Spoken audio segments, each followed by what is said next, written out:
After months of the battling during the presidential elections, the nation of Brazil finally elected a brand new president, which is Lula the challenger. Much to everyone's surprise, that Bolsonaro during the presidential election made a greater effort in terms of communicating his messages crystal clear to the voters in Brazil. But somehow, again, by the near chances that Lula was able to run out this election, become the next president of the country. Now, how about the fate of the nation for this new president? And how about some of the economic and political agendas under Lula? But meanwhile, we all know that the United States of America is also standing at the crossroads, and this nation is also paying closer attention regarding the political changes in Brazil. How should we understand the future relations between Lula and President Biden for the rest of his 2 terms? Well, ladies and gentlemen, it's my great honor to invite our distinguished speaker, Dr. Marcus de Freitas. Dr. Marcus is a senior fellow at Policy Center for the New South, focusing on international law, international relations, and Brazil, and he's currently a visiting professor of the international law and international relations at China Foreign Affairs University in Beijing, China. Dr. Marcus, and welcome back to The Missing Piece. Thank you so much. Well, it's a great pleasure to talk to you and the audience of your program. Dr. Marcus, again, let's get started. As we mentioned before, not too long ago, you and I, we were discussing regarding this presidential election between Bolsonaro and Lula. But again, in a split second, the result came out. Lula won nearly, again, it was a very close call when the results came out, became the next president for Brazil. Help us to understand, what was your reaction initially regarding Lula's winning to be the president, and also what does that mean for the people in Brazil? Well, in principle, I don't think that Lula should have been reelected for a 3rd term in office because of the many challenges that resulted from his presidency in Brazil. He basically supported, and he was a great supporter of his successor. He was able to make his successor, Miss Dilma Rousseff, who had a disastrous presidency in Brazil, which eventually led her to be impeached, led to her impeachment because, Brazil faced economic results that you would only have after a war. Unemployment went high, and everything, the indexes were really, really bad. And it wasn't only her, it was a package that started during the Lula years that continued and eventually, erupted when she was president. And the Brazilian establishment somehow said, okay, it's time for us to get rid of her. And we did. And the Brazilian population was able to do that, which was a very complicated process because it took like almost a year. It was very difficult and challenging. And now Lula was in prison for, corruption at a major, company in Brazil, the Brazilian oil company. And even though he might say that he was held innocent, it's not true. We know because he had influence in the Brazilian Supreme Court. His political party appointed 8 of the 11 judges. One of them was even, believe it or not, I was so embarrassed to see that one of them might even be nominated to be minister in his government or even, ambassador of Brazil to a country. So you see how, intertwined these interests are. So Lula shouldn't be elected, in principle. But the problem is that Bolsonaro managed to be worse than Lula in a sense. Because if you look into the trend, all the presidents in the Americas who did not handle COVID well, which means high numbers of deaths. And you see that Latin America was one of the regions in the world where you had the highest number of deaths related to COVID. All the presidents, and not only Latin America, if you think about even the United States, Trump wasn't reelected because of COVID, not the economy. The economy was actually doing okay. But COVID, had an impact on him. And it has been like this in all the elections that we have observed in Latin America, from Peru to Argentina to, everyone, Chile, and now Brazil. So the pandemic really was the major driving force for Lula to get reelected. Bolsonaro wanted to run against Lula because he thought that Lula would be an easier candidate to win because of the corruption charges and all that. But Lula revealed himself to be a formidable candidate, not only because of his past, but because he had, in a way, all the support from the majority of the media in Brazil, and he had the support of the Supreme Court, and, he was able to, captivate many people that felt that Bolsonaro had done a really lousy job with the pandemic. He was doing well in the economic side, but, his position, his behavior sometimes, and the pandemic really killed him. But he didn't have a positive result because in the first round, he was about 6 million votes behind Lula. So in a month, he was able to, convert or, gain 4 million people to his side. But now the great thing is that there are many allegations of fraud in the election, which is something that I do not think are going to fly, right? Because the establishment of the country wants to have a peaceful resolution to this election. So Lula will be the president for a third term. Well, Dr. Marcus, you kind of touch on the next topic because, again, as we mentioned before, when the election results came out, and when we look at the numbers, statistically speaking, it wasn't really a huge difference. So in other words, we could say that both candidates, they had actually won the hearts of the voters. But meanwhile, the news coverage mentioned one after another to say Bolsonaro once claimed that if he were not to be the next president and he was not going to accept this presidential result. So in other words, he tend to have this attitude that, hey, if I were not the president or if I'm not the next president, I am not going to have this peaceful transition, which we have seen the same thing happened in the US before. And of course, we all know that the result was not promising. And of course, it was very devastating for the country. Now, help us to understand, again, despite everything you said about Lula, what was some of the actual issues that besides the pandemic really grabbed the attention of the Brazilian voters and so that the Lula was able to win the election? And meanwhile, how do you think we should understand this rhetoric from Bolsonaro if he's not going to accept the presidential results? The issue is that I know Lula was president of Brazil in a good economic season for the country. And we owe that to the Chinese. You have to remember that when he was president of Brazil, China became Brazil's number one trading partner.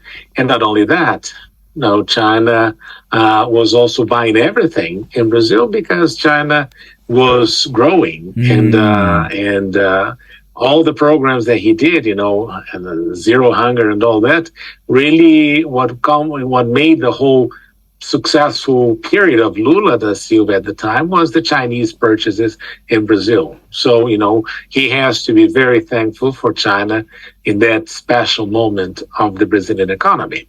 Now, he brought back with that some positive remembrances, like, people were making more money, people were flying more, there was no economic recession. So he actually inherited a positive result from the previous government, which he called all the time as, an evil inheritance or an evil legacy. But the legacy from the previous government allowed him to, navigate these positive waters in the world in an easier way. And believe it or not, well, Brazil is a little counter-cyclical in the sense that when the world is doing poorly, Brazil is doing well. When Brazil is doing well, when Brazil is doing poorly, the world is doing well. We're a little counter-cyclical, and I never understood why. But we feel like we're always at the end of the cycle. So, you have the financial crisis, and then 3 years later, the financial crisis finally hits Brazil. So we have this, internal dynamic that is very interesting to observe from an economic viewpoint. We're always affected, but it's not precisely at the same time that things are happening in the world. I know we have this isolation aspect in the Brazilian history, but so Lula has this positive memory, and he basically appealed to the fact that, remember when I was president, life was so good, everything was fine. And now I'm actually going to be reelected, and you're going to be able to go on a barbecue and have a barbecue with your family and eat beer and drink beer because, I'm going to bring back good memories and I'm going to bring love back to Brazil. Well, it turned out that with a certain percent, 50% of the electorate in Brazil kind of bought this because, and they bought it because Bolsonaro wasn't able to be a competitive candidate. In a sense, he was a competitive candidate. I'd say that, well, he managed to get such large amount of votes. But there were some issues in the way he handled the situation, the pandemic, his relationship with the press, his constant fight with the press. And, the people that came out supporting his government, really, some people who did on the extreme right of Brazil, people whom I never, I've always been a conservative in a political sense, but I was surprised to see at the people that Bolsonaro brought together with him into government and what came out. And that was a little scary for a moment because Brazilians are not used to that kind of polarization in a sense. And Bolsonaro also had an important group that supported him, was the evangelical movement of Brazil. And I think that the big mistake that he made, and I think that, and that was complicated too, is that he basically tried to transform this election between a fight between good and evil. Right? Which is something that in a political sense, we realize that, he's not only he's not a saint, neither is his competitor. So transforming the whole thing into this eschatological dispute at the end of times, and, if I don't get elected, it's the end of Brazil. I think that didn't fly well with many people, right? And one of the things that's kind of funny about his name is that his name is Jair Messias Bolsonaro, which is Jair Messiah Bolsonaro. Messiah for Christian is the Redeemer and the guy who's going to come at the end of times and save the world. So, there was a little sense that they tried to build his image around this, messianic approach that he was going to solve the problems and everything. He would be like the savior of the country. And in reality, these things did not happen. But there is no doubt the way he behaved sometimes, the way he treated COVID was really a killer for him. And he thought, and that's an interesting thing, because we always think, Will, that people are always going to vote with their pocket. That's right. And we always think that people are going to vote with their pocket, and so they're going to be conservative economically and a little bit more advanced, socially. It's turning out that economically, people kind of like the idea of receiving government benefits and all that. So people are not so concerned about the pocket in the long run and the economy, how the economy is going to run, if they're doing well economically. And socially, we have become more conservative. So it was an interesting thing that Bolsonaro, perhaps in the end, he's trying to, mix these two situations, and he didn't find the right equation. But the fact is that Lula doesn't have 100% legitimacy in the sense that he got elected by half of the country, and the other half basically hates him and, is having manifestations against his election and all that. So it'll be like a rough period. I do not see... people might say that he will be talented in handling the situation, but I think it'll be a little difficult presidency because the moment of the world is different. The economic boom that we had deriving from commodities is different. So there are many things that are a little different this time. of course, he's a very good negotiator. He may negotiate with Congress, some issues that he wants to be done. But, I think he's going to have a hard time. Dr. Marcus, again, as we mentioned before during the intro, not only that the Brazilian political atmosphere was standing at the crossroads, but meanwhile, within the next 48 hours, the fate of America can also be changed as well, because we know that this nation is facing this midterm election. And again, based on the media coverage, former President Barack Obama, former President Donald Trump, and the current President Joe Biden, all of them came out are very hard campaigning for different candidates from key states to key states. But meanwhile, we know that from Barack Obama to Trump to Joe Biden, every single one of them also paid attention to the relationship between U.S. and Brazil for so long, for political reasons or for economic interests. Now, Dr. Marcus, I want to get your reaction. Now, Lula is the new president of Brazil, but meanwhile, the U.S. politics is also standing at the crossroads. How could you understand, or how could you perceive this new relationship between Brazil and America at this moment, since America is already standing at the crossroads, domestically speaking and also internationally? I think that with Biden, Lula will have a positive relationship like he did with Obama. Obama, in one of the meetings that they had, I think was at the G20, he looked at Lula and said, well, this is the guy, right? He called Lula the guy because, Lula had a high popularity rate at the time when he was president of Brazil. And so there was that positive aspect. And one of the things that you have to realize, Will, is that the political agenda of the Workers' Party in Brazil is very similar to the agenda of the Democratic Party in the United States. These values issue, some of the practices regarding abortion rights, and some of the social issues of the American leftist movement is very similar to what Brazil has, because Brazil has imported these issues into its political agenda and its political arena. So with Biden, I think the relationship is going to be an easy one. The problem is that the day after tomorrow, Biden will be a lame duck president, because as it looks, from what we see and the perspective is that he might not be able to hold control of the House of Representatives and the Senate. So he might lose control of both houses, and he's going to be stuck with his status as a lame duck president, because he's not going to be able to pass any major issues of his legislation that he wanted to pass.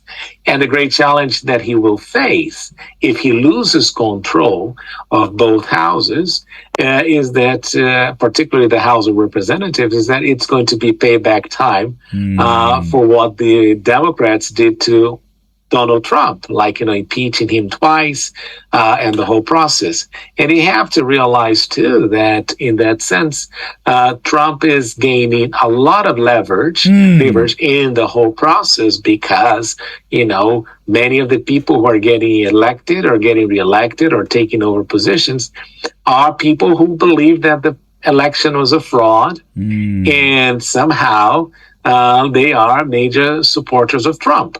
Now, what is the result of all this? Well, the problem is that there is a possibility of a Trump comeback.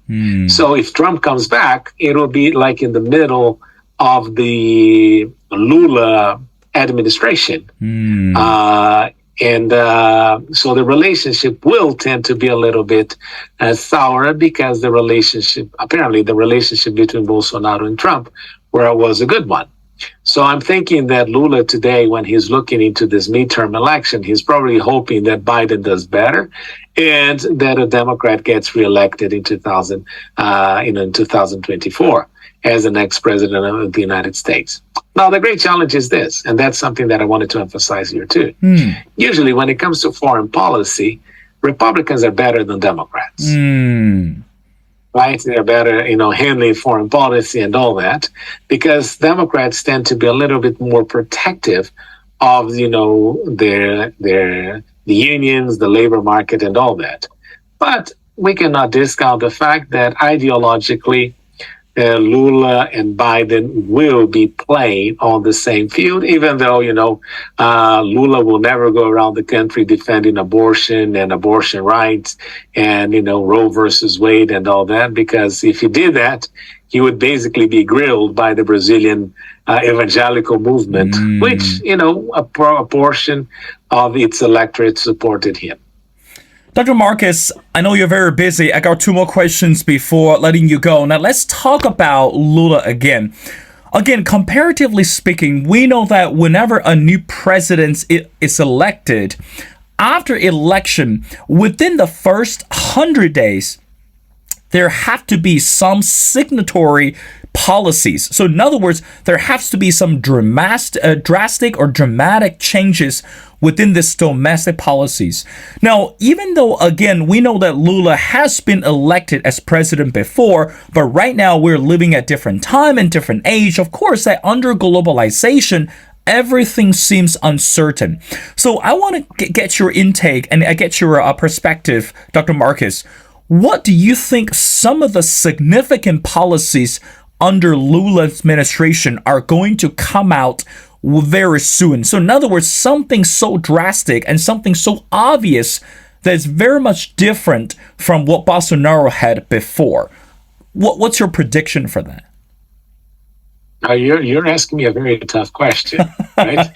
Because the major problem that we have, Will, is that Lula didn't present a program for his government. So, and if he didn't become familiar with it, because, until the last day of the election, he hadn't shown anything. So he was basically repeating that he was going to do the same thing that he did before, which, if he does the same thing as he did before in the year of 2022, then we're going to be really screwed up, right? Because the world has changed a lot. But there are a few things that you might see. Of course, there is a change of style, right, in relation to Bolsonaro. Bolsonaro has, in a way, isolated Brazil a little. Lula will tend to have more people that have an international experience. Now, he is going to probably to appoint to the Brazilian Minister of Finance position. He's going to appoint somebody who has, a market reputation that is positive, in a way that he will convey to the international investors that Brazil is not going to shift its focus and its goals in the long term, right? He might have, more concerns about implementing a more social agenda than Bolsonaro did, even though he's going to inherit one program that is called the Brazilian Brazil Aid to poor people, which is going to have a different name because it was Bolsonaro's name. And whenever you have a new president, they change it. It's always the same program, but they change the name according to the president. So he will have to address this issue. But he comes at a time when, the budget is a little tighter and he will have to negotiate a little bit more with Congress. Now, the problem is this. The way people negotiate with Congress is by using, breaking the pig bank and giving money and corruption. So the only issue is this, right? Are we going to return to the same process as we had seen before? Because one thing we cannot forget is that one of the basic frameworks of the Lula administration style was the corruption that really gained and achieved higher levels in Brazil during his government. So now with the media, hopefully, more people looking into this situation, perhaps the flexibility that he had in the past as a negotiator might change.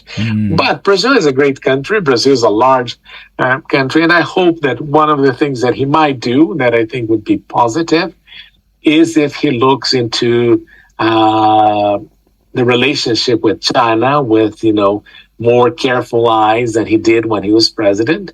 And he is a little bit more committed to China than Bolsonaro was, who basically bought, the trade war and the Trump and the conspiracy theories against China, I hope that Lula will have a wiser vision of the relationship with China, and that we may improve the relations in that sense. So I think that would be a positive. I think in that sense, not repeating the same mistake of Bolsonaro's looking to China, I think, that would be a good beginning already. Dr. Marcus, I want to wrap up our conversation by going back to the States. Again, as we mentioned before, within the next 48 hours, the fate of this country can also be changed. Either way, Joe Biden is still going to be the lame duck president, but meanwhile, the Republicans are very excited about wooing the voters and hoping that to turn out for the seats of the houses and also for the Senate. But meanwhile, Dr. Marcus, I want to ask a very simple question.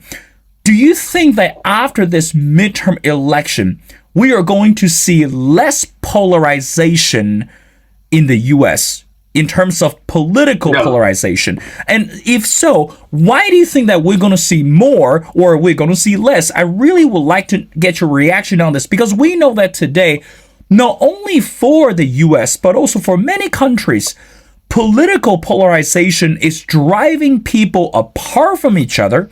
Not only this move that really caused the damages in this culturally and also economically relationship.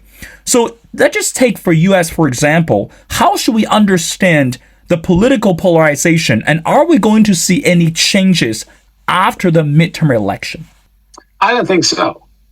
And I'll tell you this, for three reasons. One is that I read in the news some time ago that 60% of the Americans thought that the United States would have a civil war in the future, in the next decade.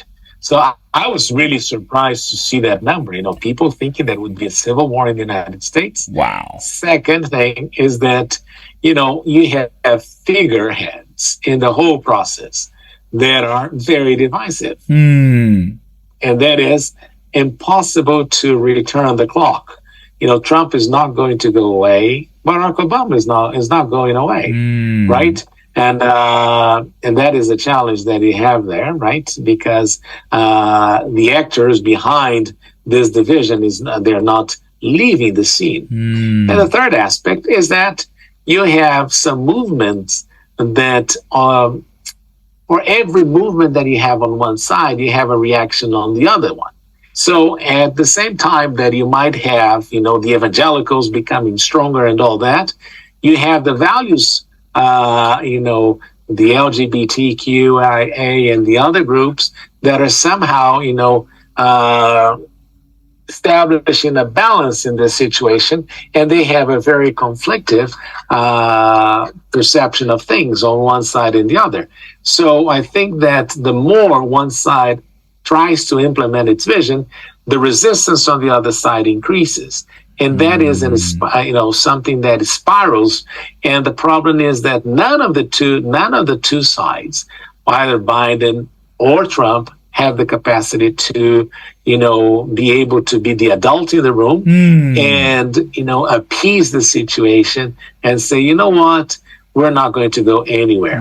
Because the problem is that with the social media they only talk to their base, and in order to talk to their base, they need to keep their base warm and up in arms. And the way to do that is by polarizing.